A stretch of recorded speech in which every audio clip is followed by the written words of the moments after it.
Baik.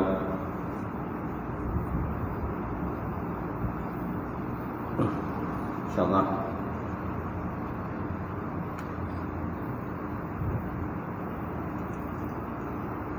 Raya ke ni kau? Ha? Orang ni raya ke ni?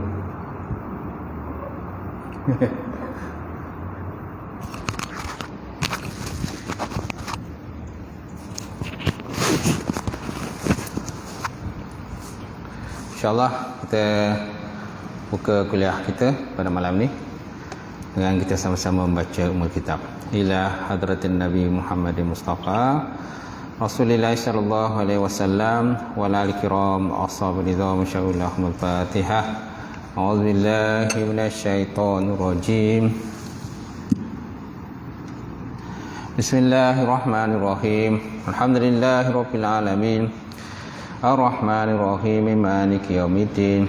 Iyyaka na'budu wa iyyaka nasta'in. Ihdinas siratal mustaqim. Siratal ladzina an'amta 'alaihim ghairil maghdubi 'alaihim waladdallin. Amin. Assalamualaikum warahmatullahi ta'ala wabarakatuh. Alhamdulillah wahdah sadaqa wa'dah wa nasara 'abdah wa 'azza jundahu wa hazamal ahzaba wahdah. Asyhadu an la ilaha illallah wahdahu la syarikalah wa asyhadu anna Muhammadan 'abduhu wa rasuluh. Allahumma shalli wa sallim ala sayyidina wa nabiyina wa habibina wa maulana Muhammad imamil muttaqin wa qaidul mujahidin wa ala alihi wa sahbihi wa man da'a bi da'watihi wa sanna bi sunnatihi ila yaumiddin. Rabbi israh li sadri wa yassir li amri wahlul 'uqdatam min lisani yafqahu qawli. Amma ba'd. Qala Allah Subhanahu wa ta'ala fil Qur'anil Karim. A'udzu billahi minasyaitonir rajim. Bismillahirrahmanirrahim. Ya ayyuhallazina amanu taqullaha wa tanzur nafsun ma qaddamat lighad wattaqullaha innallaha khabirum bima ta'malun. Suraqallahul azim. Maksudnya, wahai orang beriman, takutlah kamu kepada Allah Subhanahu wa taala dan perhatikanlah apa-apa yang kamu persiapkan untuk hari esok, iaitulah hari akhirat. Dan takutlah kamu kepada Allah taala kerana Allah taala itu Maha meliputi apa-apa yang kamu lakukan. Wa qala Nabi sallallahu alaihi wa ala alihi wa sahbihi wa baraka wa sallam, ya la yumnahadukum hatta akuna ahabba ilaihi min walidihi wa waladihi wa nasi ajma'in. Maksudnya, tidak sempurna iman salah seorang daripada kamu sehingga aku, kata Rasulullah, lebih dia kasihi, melebihi kasihnya kepada ayahnya dan melebihi kasihnya kepada anaknya dan melebihi kasihnya kepada manusia semuanya. InsyaAllah. Nawaitu ta'alluma wa ta'lim wa tazakkura wa tazkir wa naf'a wal intifa' wal ifadatu istifadah wal hassa 'ala tamassuki bi kitabillah wa sunnati rasulih wa du'a ila al-huda wa dalalati ila khairi ibtigha'a maradatillah wa qurbihi wa sawabihi subhanahu wa ta'ala. Hormati silakan al-fadil tuan imam kita. Seluruhnya silakan al-fadil tuan Bilal, tuan Siak, jawatan kuasa masjid, tuan-tuan haji, tuan-tuan hajah, sidang jemaah muslimin muslimat, mukminin mukminat Allah taala. Alhamdulillah, kita panjatkan puji dan syukur kepada Allah taala kerana dengan izin Allah sekali lagi kita dapat bersama pada malam ini untuk kita sambung pengajian kita setelah kita tertangguh sebabkan oleh Ramadan dan juga Syawal. Dan kita masih lagi dalam mood Syawal ni. Kerana Syawal kita ni 1 bulan. 1 bulan Syawal kita ni. Malah ada kadang-kadang lebih sebulan Syawal. Lajak pun ada. Break tak makan. Break tak makan tuan-tuan. Lajak tu lebih daripada sebulan gaya. Masya-Allah. Jadi gaya-gaya juga pengajian tetap kena teruskan. Jadi malam ni kita sambung masih lagi dalam pembahasan bait syair yang ke 45 kan. Bait syair 45 di muka surat 232 ataupun 233. Betul? 233. Kalau nak ulang balik pun boleh 232 tu. Maklum dah lama rehat. Lama rehat dah lupa lah. Betul tak? Macam tu. Baik. Kita lihat perkataan musannaf 232 tu. Perkataan musannaf dengan terambil daripada lafaz at-taufiq. Apa makna taufik? Taufik mana petunjuk kan? Taufik hidayah. Hidayah petunjuk. Perkataan musannaf mana pengarang lah. Dengan terambil daripada lafaz at-taufiq. Mana lafaz taufik dalam bait syair tu? Dalam bait syair ada lafaz taufik tak? Ada. Fa khaliqul li abdihi wa ma'amil muwafiqun. Dia kata muwafiqun liman arda ayyasil. Maka Allah Taala lah yang menciptakan makhluknya dan apa-apa yang dia perbuat serta memberinya taufik. Serta memberinya taufik kepada siapa pun yang dikehendaki untuk sampai kepada keredaannya. Jadi perkataan musannaf dengan terambil pada lafaz taufik dengan yang mana maknanya menurut logah, segi logah bahasa at-ta'lif. At-ta'lif bainal asya'.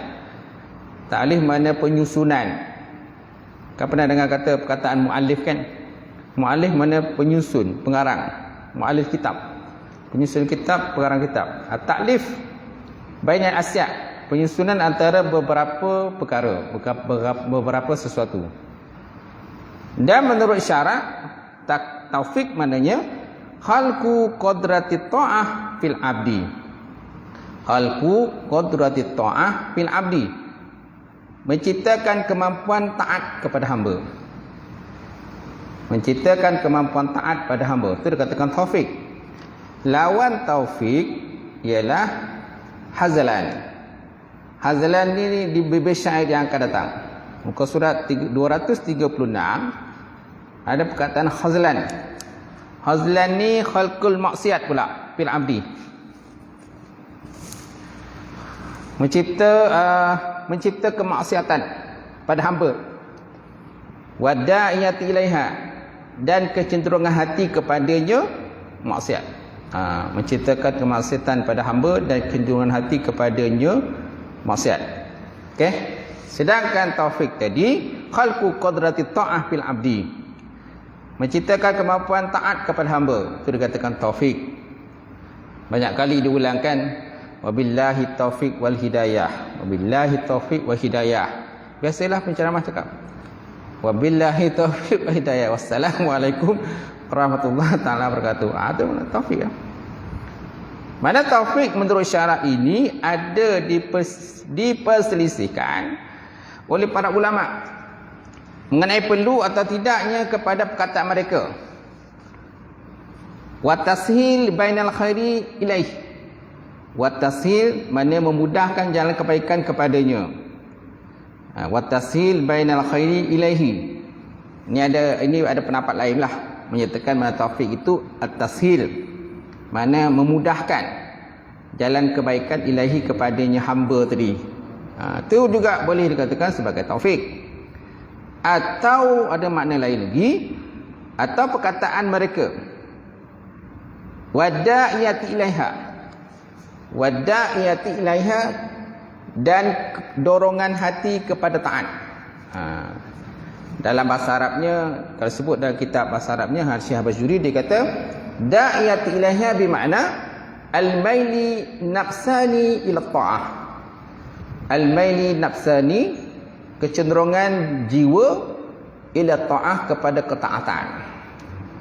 Okey, itu juga dinamakan sebagai taufik. Mana ada khilaf ulama dari segi makna taufik itu. Yang pertama tadi makna taufik khalqu qadrati ta'ah fil abdi. Satu. Yang kedua wa tasilu sabil khair ilaih. Memudahkan jalan kebaikan kepadanya taat. Pun taufik juga. Ataupun satu lagi wada'iyati ilaiha. Kecenderungan hati kepada taat. ataupun mailin nafsani ila ta'ah. Disebut dalam Hasyah Basuri, maknanya kecenderungan diri atau jiwa ila ta'ah, kepada ketaatan kepada Allah Subhanahu wa taala atau benda taufik.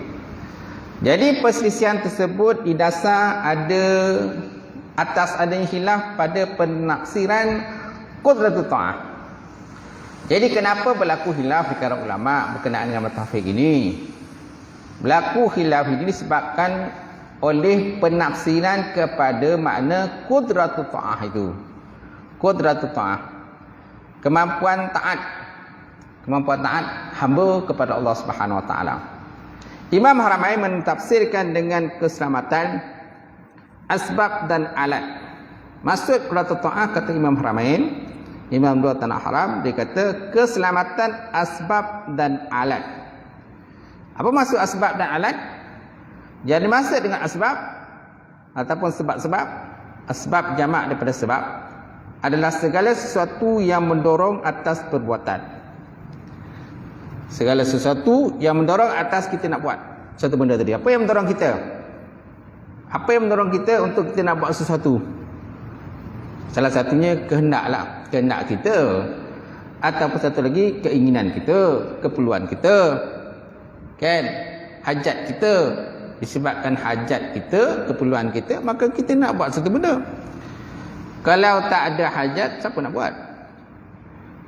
Kan, contohlah makan, apa tu contohnya makan, apa keperluan makan? Sebab diri kita berhajat makan. Kalau tak makan, perut kosong, perut lapar, nak buat kerja pun tak boleh. Kan, sebab apa? Tenaga tak ada. Baik. Yang dimaksud dengan asbab ialah segala sesuatu yang mendorong atas perbuatan. Sedangkan maksud daripada alat ialah segala sesuatu yang dengannya terjadi bantuan atas perbuatan itu. Contoh makanlah. Apa yang membantu kita untuk makan? Tangan kan? Tanganlah yang membantu kita untuk makan. Kalau tangan tak ada, macam mana makan? Tunggu suap lah. Tunggu suap. Tu pun kalau nasib, kalau ada suap. Kalau tak ada suap, tengok, pandang lah makan macam tu. Maknanya tangan adalah alat untuk kita makan. Mulut juga alat untuk makan.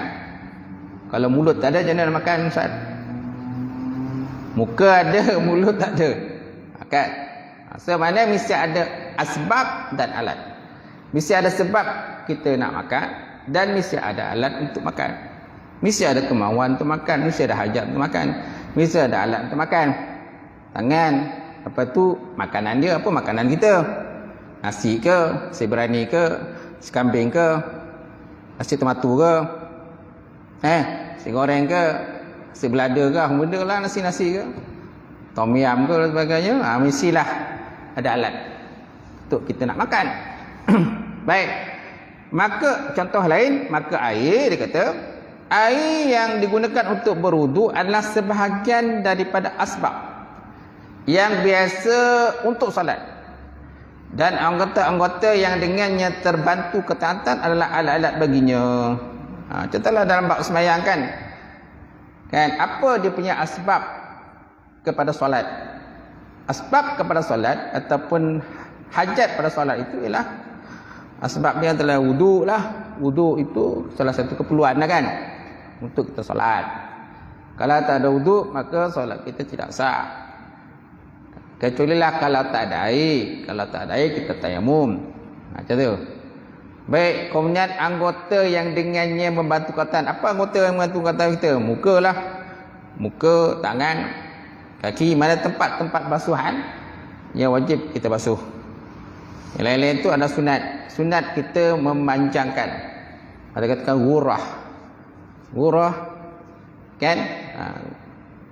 Mana wurah takjil kan, mana kita melebihkan daripada basuhan kita lah. Kerana umat Rasulullah SAW besok kan akan dapat dikenal dengan muka yang bercahaya-cahaya. Kesan daripada bekasan wuduknya pada hari kiamat, tuan-tuan. Sebabnya kita digalakkan. Cuma yang tak digalakkan ialah israf. Dalam bab wuduk digalakkan kita melebihkan basuhan. Yang tak digalakkan tu berlebih daripada menggunakan air. Israf. Alif sin rafa. Israf. Kerana Allah Ta'ala tak suka pada orang-orang yang berlebih-lebihan. Wallahu la yuhibbul musrifin.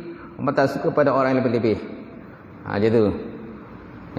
Mana perlebihan daripada menggunakan air, sehingga kan membazir masa dalam mengangkat wudu, sehingga kan habis waktu solat semata-mata nak pastikan wudu tu sah. Jadi bila masa nak solat, macam tu. Itu pun habis. Baik. Jadi berdasarkan penafsiran ini, maka perlulah kepada yang telah sebutkan itu untuk mengeluarkan orang kafir, kerana dia tidaklah diberi taufik, sedangkan Allah Ta'ala menciptakan kepadanya qudratul ta'ah. Menciptakan padanya qudratul ta'ah dengan makna terdahulu. Jadi berdasarkan pada penafsiran ini, perlulah kepada apa yang telah sebutkan itu untuk mengeluarkan orang kafir. Kerana orang kafir ini dia tidak ada qudratul ta'ah. Yang ada qudratul maksiyah. Qudratul maksiyah. Kemampuan untuk mengerjakan maksiat. Dia tak ada qudratul ta'ah. Kita orang-orang yang beriman, Allah Ta'ala kita bagi kita taufik wal hidayah. Sebabnya kita selalu memohon pada Allah, wabillahi taufik hidayah. Ya Allah, berikanlah kami taufik dan hidayah. Kan? Dalam mengerjakan ketaatan kepada Allah. Hidayah pun banyak jenis hidayah. Hidayatul hawas, hidayatul akli, hidayatul dim. Dalam kitab tafsir ada pembahagian disebutkan tentang pembahagian hidayah. Bukan? Baik. Dan Imam Sya'ari mentafsirkan qudratul ta'ah itu dengan arat. Apa makna arat? Sifat. Sifat yang mengiringi ketaatan kepada Allah Ta'ala. Imam Abu Hasan Asy'ari mentafsirkan qudratul ta'ah ialah sifat yang mengiringi ketaatan kepada Allah. Berdasarkan tafsir ini, maka tidaklah perlu kepada apa yang telah disebutkan. Kerana orang kafir telah keluar daripada sejak awal perkara, yakni dengan semata-mata makna daripada khalqu qudratul ta'ah fil abdi. Kerana Allah Ta'ala tidak pernah menciptakan padanya qudratul ta'ah. Kerana Allah Ta'ala tidak pernah ciptakan qudratul ta'ah pada makna ini.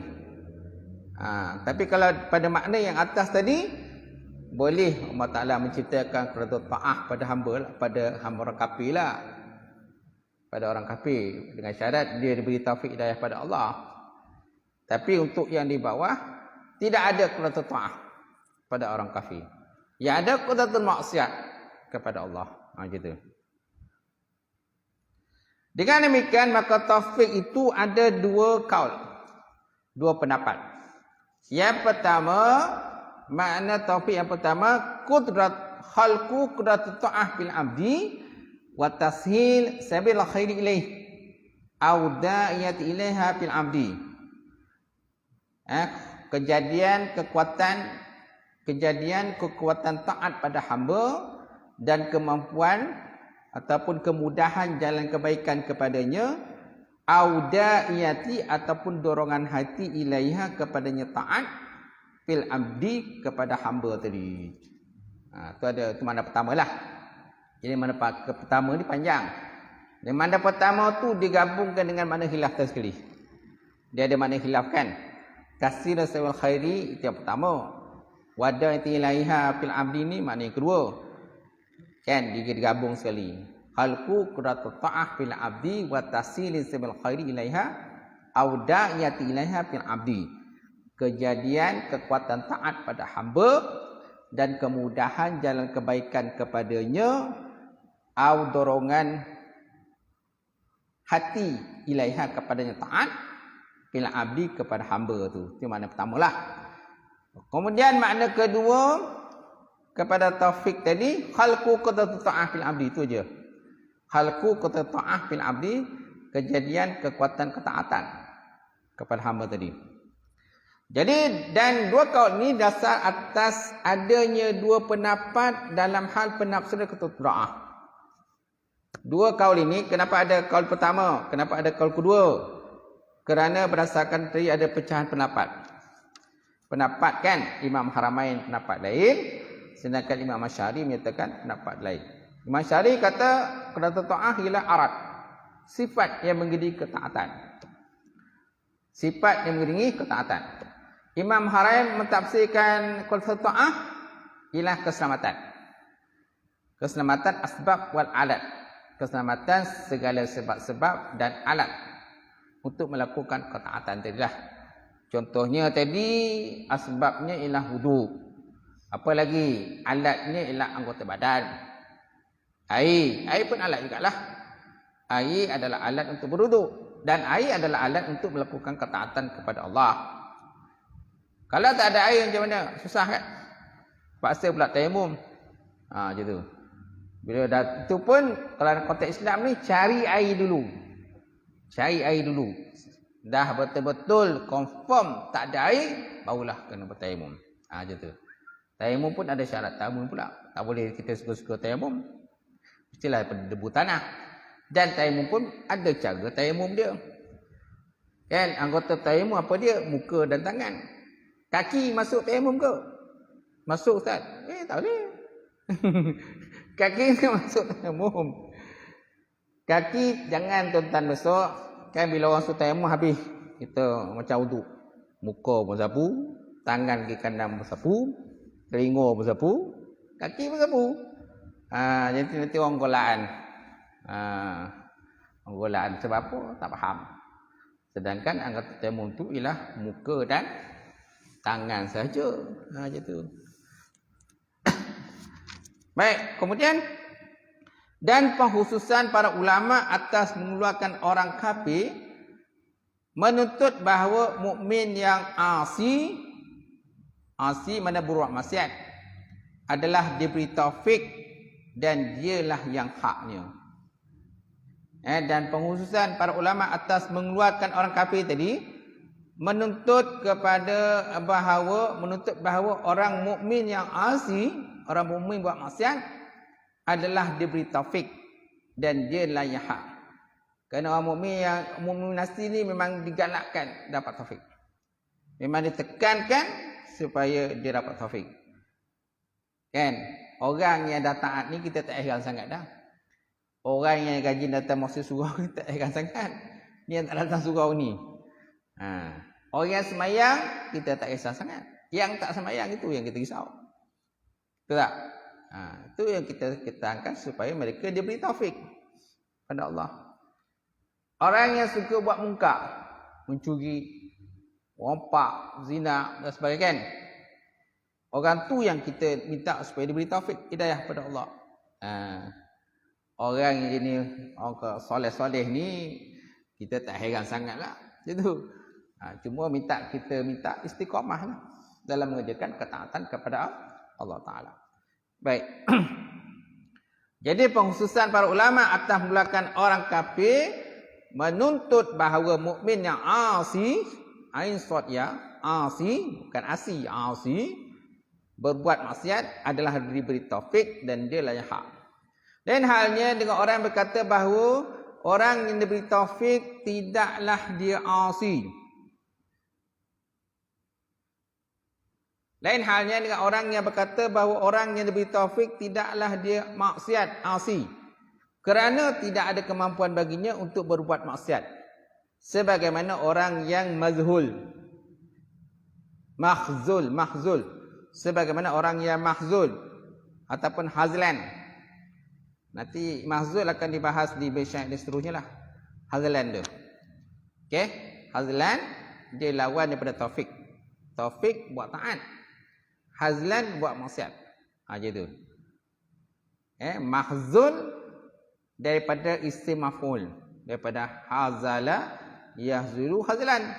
Hawa khazilun. Wazaka mahzulun. Mahzul tu orang yang ditinggalkan oleh Allah Ta'ala. Asal mana mahzul ni orang maksiat lah kepada Allah. Macam tu. Jadi lain halnya dengan orang yang berkata bahawa orang yang bertaufik tidaklah dia asi kerana tidak ada kemampuan baginya untuk berbuat maksiat sebagaimana orang yang mahzul, orang yang ditinggalkan oleh Allah Ta'ala, tidaklah dia boleh taat kerana tidak ada kemampuan baginya untuk taat kepada Allah Subhanahu wa Ta'ala. Mereka tak ada kemampuan buat taat. Yang ada kemampuan ialah buat maksiat saja. Kenapa? Dia, ialah, pertama dia kafir. Tapi orang kafir pun tahu jugalah, kena faham jugalah. Orang kafir pun ada juga yang rajin buat baik. Ada orang kafir buat baik kan. Ada orang kafir yang jahat. Orang Islam pun juga ada kafir. Ada yang rajin, ada yang malas. Kan? Itu. Tidak khazlan. Jadi orang yang mahzul, orang yang ditinggal Allah Ta'ala, dia tidaklah dia boleh buat taat kerana tidak ada kemampuan baginya untuk taat kepada Allah Ta'ala. Dia ada kemampuan buat maksiat. Apalagi mereka ni dia lebih pada ikut pada hawa nafsu. Hawa nafsu. Yang dikatakan sebagai nafsu yang jahat apa? Nafsu amarah. Betul tak? Dia ada nafsu amarah. Dia ada nafsu lawamah. Dia ada nafsu mulhamah. Dia ada nafsu mutmainah. Dia ada nafsu radiyah, mardiyah, mukamalah. Yang jahat tu nafsu amarah. Nafsu amarah ni dia tak ada kompromi langsung lah. Istilah kita tak ada kompromi langsung. Macam tu, membujur lalu minta patah, saya kata tak. Nafsu amarah. Yang kedua nafsu mulhamah. Nafsu mulhamah ni antara baik dengan buruk tu, dia tahu dah ni benda baik, ni benda buruk. Tapi hatinya cenderung pada buruk lagi. Kadang nafsu amarah ni lagi teruk lah. 100% buruk je, tak ada yang baik dia. Nafsu mulhamah, dia dah ada kata macam 50-50 antara baik dengan buruk. Dia dah tahu dah sikit, tapi lebih kepada buruk. Lebih pada buruk. Kemudian nafsu mulhamah. Mulhamah ni antara baik dengan buruk, dia dah 50-50. Dan dia pun dalam buat baik buruk pun 50-50 buat baik-baik. Sedangkan seterusnya nafsu mutmainah, nafsu yang baik, dia dah naik baik je, tak ada yang buruk dah.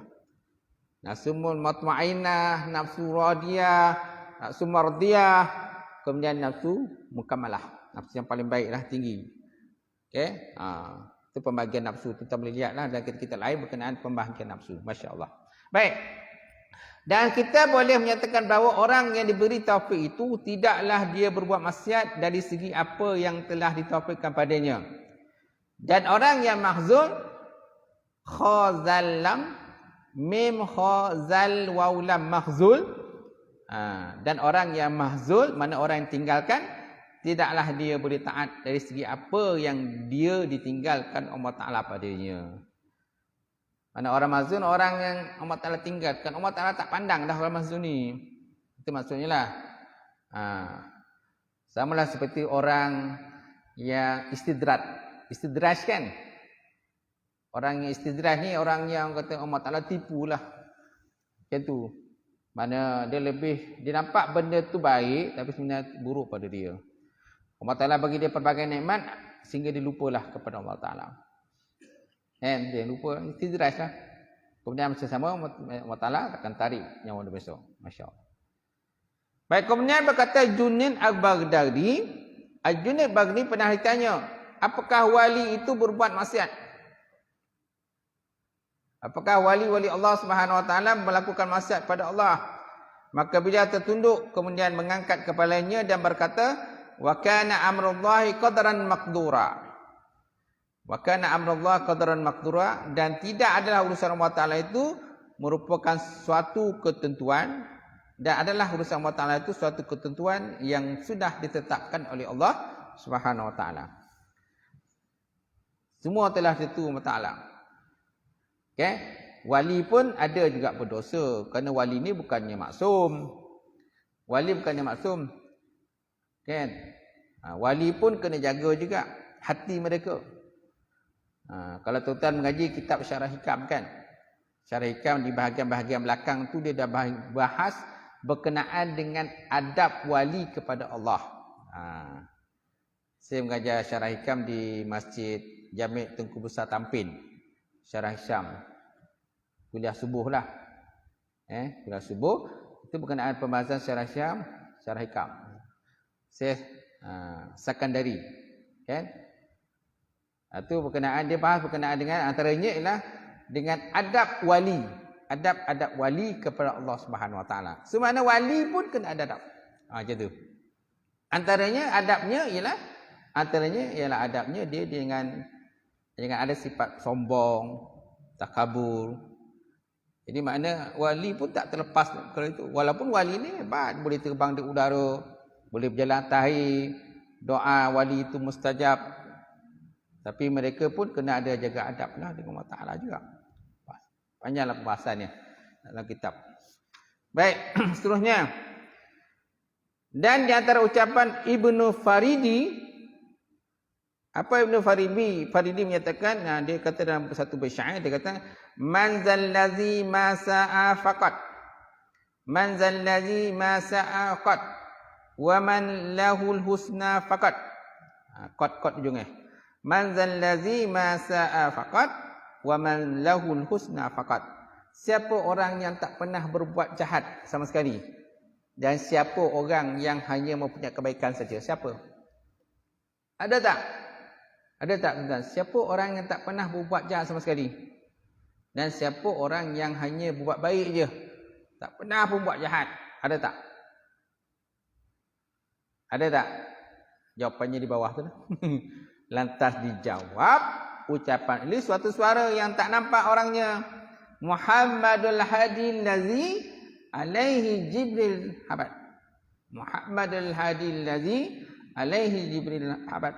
Dialah Muhammad, Nabi Muhammad, si pemberi petunjuk yang telah turun atasnya malaikat Jibril alaihissalam. Itulah Rasulullah sallallahu alaihi wa ala alihi wa sahbihi wa baraka wasallam. Itulah manusia kekasih Allah Ta'ala. Orang yang tak pernah berbuat jahat sama sekali dan tidak pernah membalas kejahatan terhadap diri dia. Walaupun orang kafir, kan, Abu Jahal, Abu Lahab dan sebagainya, Abu Sufyan kah, ini musuh-musuh ketatlah kepada Rasulullah sallallahu alaihi wasallam. Kan, Abdullah bin Abu Muhid meletakkan, kan, orang kata purut unta belakang Nabi, macam-macam cara yang mereka gunakan. Kemudian penduduk Taif baling batu pada Nabi sehingga berdarah kaki Rasulullah sallallahu alaihi wasallam. Nabi dipukul dalam peperangan Uhud sampai berdarah gusi Rasulullah SAW. Apa tak? Tapi Nabi tak pernah membalas kejahatan dengan kejahatan, kecuali lah di dalam peperangan sahaja. Macam tu. Baik.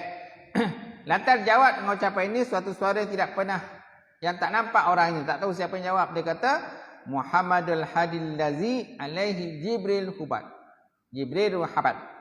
Dialah Muhammad si pemberi petunjuk yang telah turun atasnya malaikat Jibril alaihissalam. Baik, kemudian perkataan musannif dalam bait syair liman arada ayyasil. Muwafiqun liman arada ayyasil. Tengok balik bait syair itu. Fa halikuli abdihi wa ma amil muwafiqun liman arada ayyasil. Maka Allah Ta'ala lah menciptakan hamba-Nya dan apa-apa yang dia perbuat serta memberikan taufik pada siapa yang dia kendaki untuk sampai kepada keredaannya. Jadi perkataan pengarang ataupun musannif dengan liman arada ayyasir, artinya bagi orang yang Allah Ta'ala kendaki akan kesampaiannya kepada keredaan, redonya dan kecintaannya kepada Allah Subhanahu Wa Ta'ala. Dan Allah Ta'ala cinta pada dia. Yuhibbuhum wa yuhibbunah. Yuhibbuhum wa yuhibbuna azillatin 'alal mu'minin wa 'izzatin 'alal kafirin, kan? Ya ayyuhallazina amanu may yattadi minkum an dinihi fasawfa ya'ti biqaumin azillatin 'alal mu'minin wa 'izzatin 'alal kafirin. Gitu. Wahai orang-orang yang beriman, barang siapa yang murtad daripada agamanya, maka Allah Ta'ala akan menjadikan satu kaum yang mencintai Allah dan Allah Ta'ala berjihad pada Allah Ta'ala. Wala yakhafu lawmata laim. Dan mereka tidak menghiraukan orang-orang yang mencaci kepada mereka. Gitu. Baik. Jadi perkataan musannaf dengan liman arada ayyasin, artinya bagi orang yang Allah Ta'ala telah mengenaki akan kesampaian kepada redha dan kecintaannya. Jadi maknanya dia ada takdir kat situ. Kita tengok dalam kurungan tu, lillazi arada usulahu liridahu wa mahabbatahu. Tu maksudnya. Lillazi arada, bagi orang-orang yang dikenaki oleh usulnya sampainya, liridahu bagi redonya, wa mahabbatihi dan mahabbah kecintaannya. Kecintaannya kan mahabbah. Habbatur Rasul, cintaan pada Rasul. Jadi maka an itu an liman arada an yasil. Kalau dalam bacaan Nabi sambung ay yasil. Kalau satu-satu tu an yasil. Liman arada an yasil. Kalau masukkan tajwid ay yasil. Betul tak? Idgham ma'gunah kan? Idgham ma'gunah. Masukkan nun mati ke dalam ya. Masuk sena dengan dengung ay yasil. Jadi maka an beserta fi'ilnya berada pada takwilan masdar, menapati kedudukan sebagai maf'ul daripada arada. Maf'ul daripada arada. Jal majrur muta'alliq ataupun muta'allaq dengan muwafiq. Dhamir isim dhamir daripada arada kembalinya kepada Allah. Dan dhamir ganti nama diri yang terdapat dalam yasil kembali pada man. Kembali pada man. Siapa? Liman arada. Bagi sesiapa. Okay, itu tafsiran dari segi nahwu lah. Nahwu dia. Boleh, tuan-tuan? Alright. Kemudian kita sambung pada bacaan ini ke 46. Wahazilun liman arada bu'dahu wa munjizun liman arada wa'dahu. Wahazilun liman arada bu'dahu wa munjizun liman arada wa'dahu. Dan dialah Allah Ta'ala yang meninggalkan bagi orang yang ingin menjauh, maknanya daripada redha dan kecintaannya. Dan dialah Allah Ta'ala meninggalkan bagi orang yang ingin menjauh. Orang yang nak menjauh daripada Allah Ta'ala, Allah Ta'ala tinggalkan. Kita nak kena dekat dengan Allah Ta'ala, bukan nak menjauh. Tapi ahli maksiat ni sebenarnya mereka tu nak menjauh. Dia kekal buat dosa dan maksiat, maka dia disilakan seperti orang yang menjauh. Jauh daripada Allah. Dia tu. Jadi orang yang nak menjauh dari Allah Ta'ala ni, Allah Ta'ala tak pandang. Kau pun tak cinta dengan aku, macam mana aku nak cinta dengan kau? Kata Allah kan. Gitu. Dan dialah Allah Ta'ala yang meninggalkan bagi orang yang ingin menjauh. Menjauh maksudnya menjauh daripada redha dan kecintaannya. Serta meluluskan janjinya. Wa munjizun liman arada wa'dahu, dan serta meluluskan janjinya bagi orang yang mengkenaki terhadap apa-apa yang dia telah janjikan. Yang telah dia janjikan. Jadi perkataan lafaz hazil berasal daripada kata khazalan. Dia lawan daripada taufik tadi. Hazalan. Yang maknanya menurut logah segi bahasa adalah meninggalkan pertolongan dan juga bantuan. Meninggalkan pertolongan dan bantuan. Itu dikatakan hazlan di segi logah. Sedangkan daripada segi syarak, khalqul maksiat fil abdi wa da'iyati ilaiha.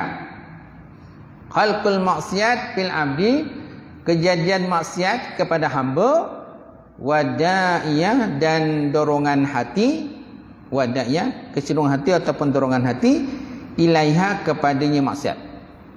Ilaiha kepadanya maksiat. Itu kena sepakat hazlan.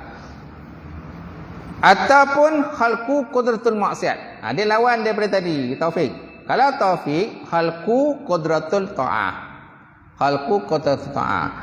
Kalau hazlan ini, khalqu qudratul maksiat. Mencipta kemampuan bermaksiat.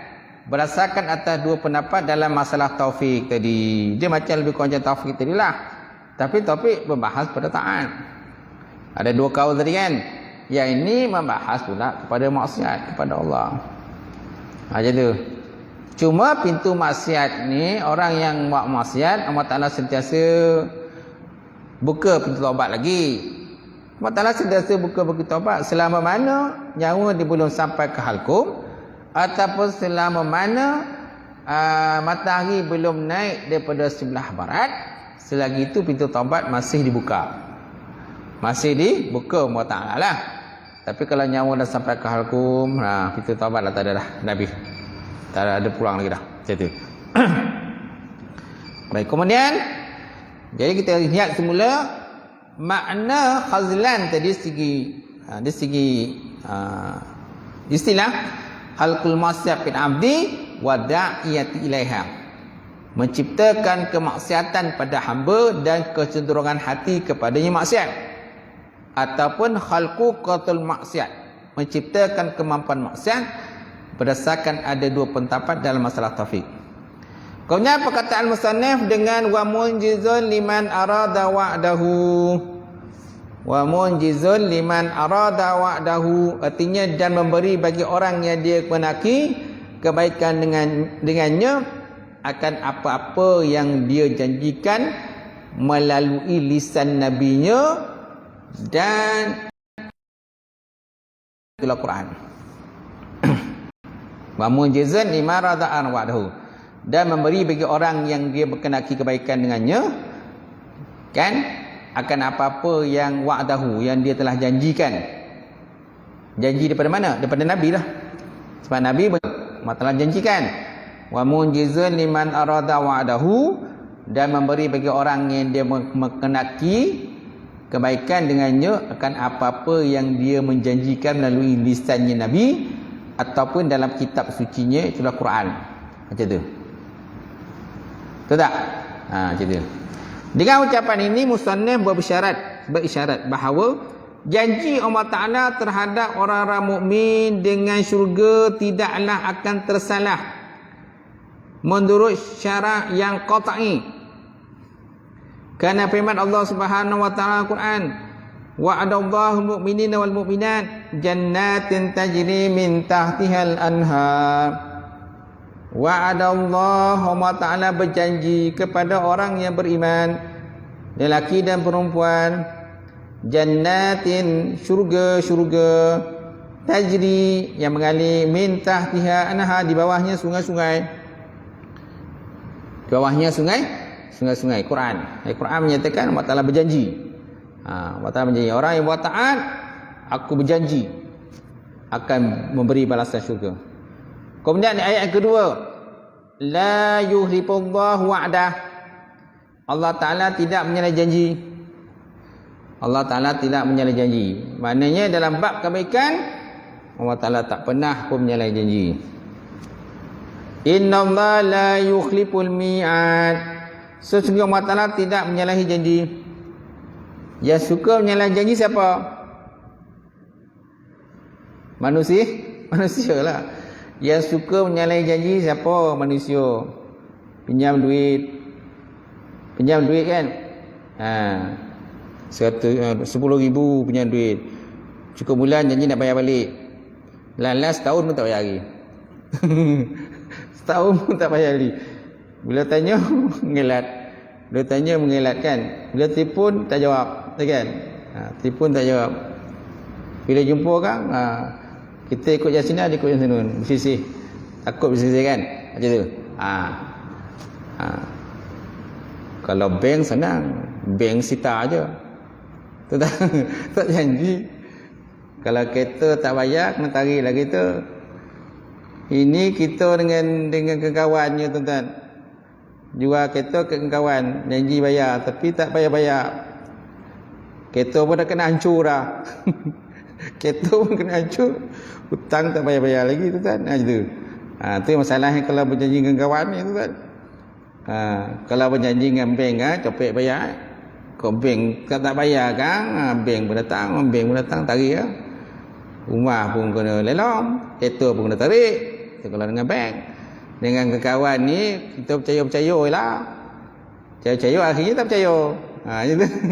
Betul tak? Betul tak tuan? Wa'adallahu mu'minina wal mu'minat jannatin tajri min tahtihal anhar la yukhlifu wa'dah innallaha la yukhliful mi'ad. Gitu. Maka kalau Allah Ta'ala sampai menyalahi untuk memberi apa-apa yang dia telah janjikan, nescaya lazimlah kedustaan, kebodohan dan penyalahan. Dia kata, maka kalau Allah Ta'ala sampai menyalahi untuk memberi apa-apa yang dia dah janjikan pada hamba-Nya, nescaya lazim dah Allah Ta'ala tu kedustaan, bohong, kebodohan dan penyalahan. Sedangkan yang lazim itu adalah batil. Itu juga dengan mazum yang dilazimkan. Maka penyalahan dalam hal ini janji adalah satu kekurangan yang wajib menyucikan Allah Ta'ala daripadanya. Dan ini telah disepakati di kalangan Imam Asy'ari dan juga Maturidi. Kerana Allah Ta'ala mereka kata dalam bab taat ni Allah Ta'ala tak pernah pun menyalahi janji. Hamba-hambanya buat taat, aku tidak pernah menyalahi janji. Aku akan bagi. Setakat mana ketaatan dia kepada aku akan bagi. Jadi malahan diganda-gandakan pula kan pahala hamba-hambaku yang buat taat pada aku, kata Allah. Adapun ancaman macam mana? Adakah terus Allah Ta'ala menurunkan azab? Adapun ancaman, maka boleh terjadi penyalahan padanya menurut kepada Imam Asy'ari. Kerana menyalahi ancaman bukanlah sebagai satu kekurangan, melainkan satu kemuliaan yang terpuji. Masya Allah. Walaupun Allah Ta'ala ada mengancam orang buat maksiat ni, orang mencuri dan sebagainya, aku dah ancam dengan dosa, dengan neraka dan sebagainya, kan? Tapi Allah Ta'ala boleh putarkan balik lah. Walaupun dia buat maksiat padaku, aku boleh ampunkan dosa dia dengan kehendak aku, kata Allah Ta'ala. Itu menunjukkan sayang yang Allah Ta'ala tu kepada hamba dia, walaupun banyak dosa dilakukan oleh hamba tadi. Macam tu. Adapun ancaman, maka boleh jadi penyalahan padanya. Menurut Asy'ari, kerana menyalahi ancaman bukanlah sebagai satu kekurangan sebenarnya, melainkan satu kemuliaan yang terpuji. Maknanya dalam konteks kita ni, memaafkan itu lebih baik, betul tak? Memaafkan itu lebih baik. Walaupun nak kirakan kita boleh je tumbuk kepala dia tu. Boleh je hontak kepala dia kan. Kita gorang botol dah. Korang betul kan perangai kan, dogi betul kan. Kalau boleh aku nak tumbuk je kan. Tapi memaafkan itu adalah lebih baik. Gitu. Itu dengan sifat Allah Ta'ala tadi. Allah Ta'ala mengancam hamba tadi dengan azab neraka ke, dengan orang kata dengan bala bencana, musibah dan sebagainya. Aku boleh je. Disebabkan oleh orang ni buat maksiat pada aku boleh juga turunkan bala bencana pada dia. Tapi aku boleh tak nak menurunkan. Gitu. Tak nak menurunkan itu bukan makna kelemahan pada Allah, tidak. Menunjukkan kemuliaan sifat Allah Ta'ala. Itu kerana syaratkan oleh penyair, wa inni au atuhu la muhlipun i'adi wa munjizun mau'idi. Wa inni wa in atuhu la muhlifun i'adi wa munjizun mau'idi. Dan sesungguhnya aku, kata Allah, meskipun telah mengancam dia atau memberi janji padanya, benar-benar akan menyalahi ancamanku dan meluluskan janjiku. Ini kata penyair lah. Ini penyair cakap, bukan Allah, bukan Allah Ta'ala, bukan hadis kursi ya. Wa inni wa in wa'atuhu aw wa'atuhu la muhlipun i'adi wa munjizun mau'idi. Dan sesungguhnya aku, meskipun telah mengancam dia dengan ancaman atau memberi janji kepadanya dengan satu janji, benar-benar akan menyalahi ancamanku. Aku boleh tak menunaikan ancaman tadi. Dan dalam bab janji baik, aku luluskan. Jadi aku boleh luluskan janji, memberikan pahala ke, bagi upah kan. Sesiapa yang dah buat baik, aku bagi upah. Sesiapa yang tak buat baik, kalau nak ikutkan, aku boleh reject lah, aku boleh pecat lah. Contohnya kalau organisasi tu kan, siapa yang orang kata yang dogi-dogi tu, kita boleh ambil tindakan disiplin, kita boleh buang dia daripada kerja kan, potong gaji ke dan sebagainya, boleh je kalau kita nak buat kan. Tapi kita tak nak. Tapi dalam bab janji bagi bonus dan sebagainya, contohlah kalau bekerja kan, bos kata aku janji nanti cukup tahun ni aku nak bagi bonus 3 bulan. Bos mana benda baik tu, bos tu naikkan lah walaupun tak banyak.